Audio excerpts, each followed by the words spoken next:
मिल्लत clip में खुशामदीद। मैं हूं आपके साथ शरतबरेज़ कासमी।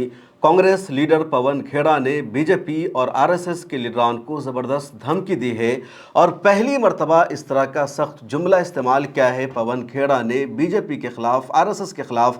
और मीडिया में अब लगातार इस पर बहस भी हो रही है कि आखिर पवन खेड़ा इस तरह क्यों बोल रहे हैं। पवन खेड़ा ने जो बोला है पहली मर्तबा इस तरह बोला है और आज तक कांग्रेस के किसी भी लीडर ने पिछले 12 सालों में बीजेपी के खिलाफ इस तरह की जुबान इस्तेमाल नहीं की है।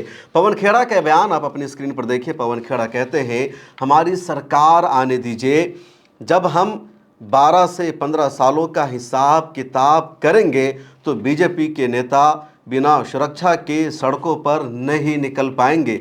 आगे पवन खेड़ा कहते हैं, उन्हें लोगों के बीच आने के लिए भी सुरक्षा की, सिक्योरिटी की ज़रूरत पड़ेगी। सीधे सीधे पवन खेड़ा ने बीजेपी के नेता को धमकी दी है और कहा है, जब हमारा वक्त आएगा, कांग्रेस की सरकार बनेगी तो बीजेपी का पूरा हिसाब लिया जाएगा। और आगे का जो जुमला है कि लोगों के बीच आने के लिए, सड़कों पर निकलने के लिए उनको सुरक्षा की ज़रूरत पड़ेगी।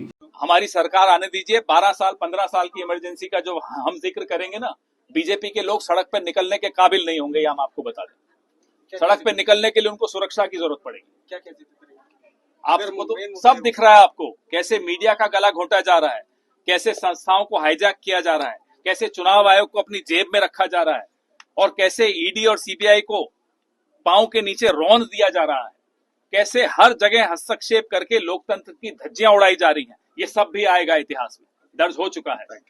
आखिर पवन खेड़ा धमकी भरे अल्फाज में कहना क्या चाहते हैं, किस तरह की धमकी बीजेपी के लीडर्स को दे रहे हैं।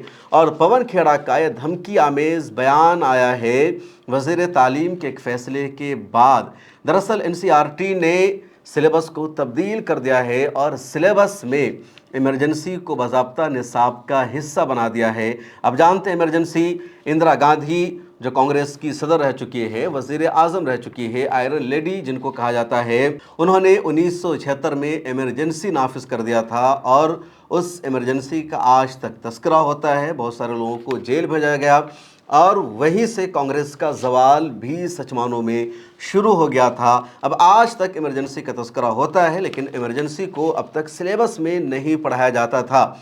बीजेपी हुकूमत ने इमरजेंसी को, इंदिरा गांधी के उस फैसले को बाज़ाब्ता सिलेबस का हिस्सा बना दिया और धर्मेंद्र प्रधान ने मीडिया में आकर के फ़ख्रिया अंदाज में कहा कि लोगों को इंदिरा गांधी के काले करतूत का पता चलना चाहिए। जैसे ही धर्मेंद्र प्रधान का बयान सामने आया, एनसीईआरटी का फैसला सामने आया, पवन खेड़ा गुस्से में आ गए और उन्होंने इस तरह का बयान दे दिया कि बीजेपी से भी उनके 12 या 15 सालों का हिसाब लिया जाएगा। बीजेपी लगातार इमरजेंसी के दिनों का तस्करा करके कांग्रेस को टारगेट करती है, कांग्रेस को बदनाम करने की कोशिश करती है। पिछले दिनों बीजेपी की एक लीडर कंगना रनौत ने एक फिल्म भी बनाई थी इमरजेंसी पर और उसमें उसने इंदिरा गांधी का किरदार अदा किया था। ये अलग बात है कि वो फिल्म मुकम्मल तौर पर फ्लॉप हो गई और जो रेवेन्यू आना चाहिए था वो नहीं आया। कंगना रनौत के दिन भी अच्छे नहीं चल रहे हैं जब से उसने बीजेपी को ज्वाइन किया है। हर एक फिल्म कंगना की फ्लॉप हो रही है, कोई भी फिल्म उसकी देखी नहीं जा रही है। कंगना को लग ये रहा था कि मैंने बीजेपी ज्वाइन कर लिया है और जब मैं फिल्म बनाऊंगी, मूवी बनाऊंगी, उस मूवी में बीजेपी और आरएसएस के एजेंडा को प्रमोशन मिलेगा। कांग्रेस के ख़िलाफ़ मूवी होगी या मुसलमानों के ख़िलाफ़ मूवी होगी तो बीजेपी इतनी बड़ी पार्टी है, आरएसएस के हज़ारों करोड़ों वर्कर्स है, बीजेपी के हज़ारों लीडर्स मौजूद हैं या बजरंग दल के वर्कर्स की इतनी बड़ी तादाद है, ये सब मेरी मूवी देखने आ जाएंगे और हमारी कमाई हो जाएगी। लेकिन बीजेपी के वर्कर्स ने, बजरंग दल ने कंगना रनौत की फ़िल्म को हमेशा रिजेक्ट कर दिया है। कभी भी इन लोगों ने इनकी मूवी को नहीं देखा, इसी वजह से हमेशा कंगना रनौत का नुकसान हुआ।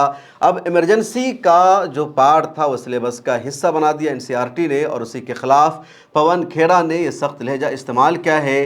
पवन खेड़ा राज्यसभा एमपी भी बन चुके हैं, कर्नाटक से इनको बनाया गया है। पवन खेड़ा के ख़िलाफ़ असम सरकार ने भी सख्त एक्शन लेने की कोशिश की थी क्योंकि पवन खेड़ा ने असम के चीफ मिनिस्टर हेमंता बिस्वा शर्मा को एक्सपोज कर दिया था, उनकी वाइफ को एक्सपोज किया था और उसके बाद हेमंता ने पवन खेड़ा के खिलाफ एफआईआर दर्ज करवाया, मुकदमा दर्ज करवाया। असम पुलिस दिल्ली पहुंच गई थी पवन खेड़ा को गिरफ्तार करने के लिए, लेकिन सुप्रीम कोर्ट से पवन खेड़ा को पेश की ज़मानत मिल गई और उसके बाद पवन खेड़ा असम सरकार के निशाना पर आने से बच गए हैं। पवन खेड़ा ने जो कुछ कहा उसके बारे में आपकी क्या राय है, कमेंट सेक्शन में ज़रूर लिखिए। मिला टाइम्स का काम अगर आपको पसंद आता है तो हमारी मेंबरशिप ले लीजिए, सब्सक्रिप्शन ले लीजिए। फिर मुलाकात होगी अगली वीडियो में। जब तक मुझे दीजिए इजाज़त। अल्लाह हाफिज़।